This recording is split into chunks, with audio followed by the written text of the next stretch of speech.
Bonjour les amis, nous allons vous présenter une procédure simplifiée des maintenances préventives pour l'oxymètre de pouls, aussi appelé saturomètre. Cette procédure ne nécessite pas l'utilisation du testeur spécifique et s'adapte à tout type d'oxymètre de pouls.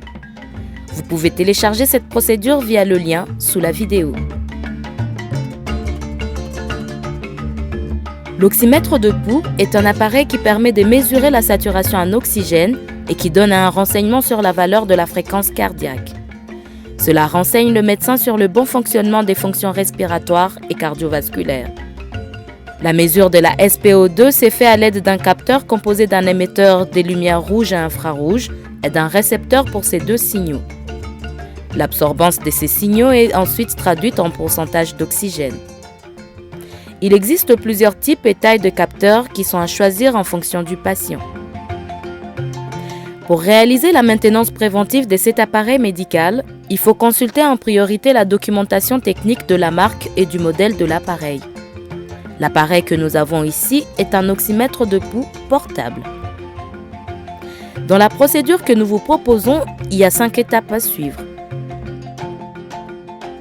Première étape, contrôle visuel. Nous allons vérifier la propreté de l'équipement et la présence de tous les câbles et accessoires.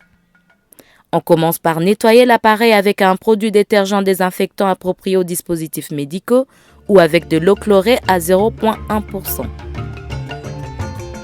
On va vérifier l'état général de tous les câbles et les accessoires.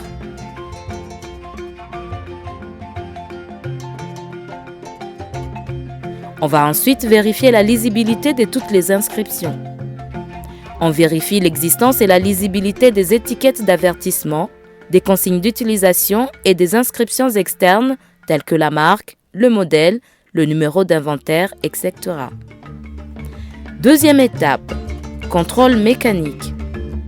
On va vérifier ici l'état du support et l'intégrité du châssis.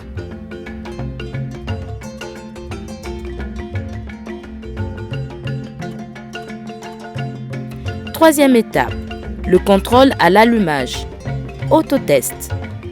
On va allumer l'appareil et vérifier que tous les voyants et les bips sonores se déclenchent. On vérifie l'état de l'écran, c'est-à-dire s'il est en bon état, s'il n'est pas cassé et si les inscriptions qui s'affichent sont visibles. Ensuite, on vérifie le fonctionnement de tous les boutons de réglage. Pour la batterie, ici on a un appareil portable. On va vérifier que la batterie est en bon état.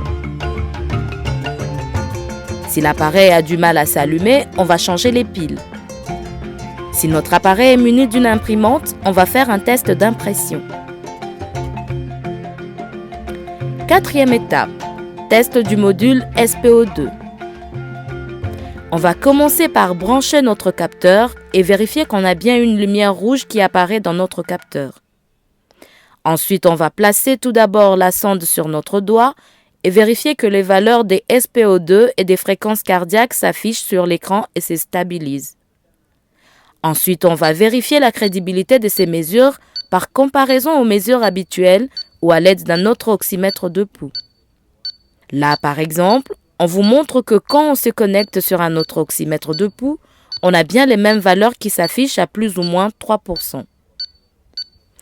Pour vérifier la fiabilité du capteur, on va reconnecter le capteur sur notre doigt et faire bouger le câble afin de détecter d'éventuelles coupures. Ensuite, on va vérifier le fonctionnement de l'alarme de désaturation. Pour cela, on va aller dans les réglages d'alarme et on va régler le seuil bas de l'alarme de SpO2 à une valeur supérieure à notre propre valeur de SpO2 et on vérifie le déclenchement de l'alarme de désaturation. Attention, on n'oublie pas de remettre le seuil d'alarme tel qu'il était à l'origine. L'autre alarme qu'on vérifie, c'est lorsqu'on débranche le capteur. Notre appareil déclenche une alarme pour nous indiquer que le capteur est déconnecté. Cinquième étape, test de sécurité électrique. Pour cela, nous vous renvoyons vers la procédure de sécurité électrique que vous trouverez en lien sous la vidéo. Une fois que nous avons vérifié notre appareil en suivant toutes ces étapes, N'oublions pas de compléter et d'archiver ce compte rendu et d'enregistrer les résultats de cette maintenance dans nos outils de suivi. L'appareil ne peut être rendu au service utilisateur que si et seulement si toutes les étapes sont validées.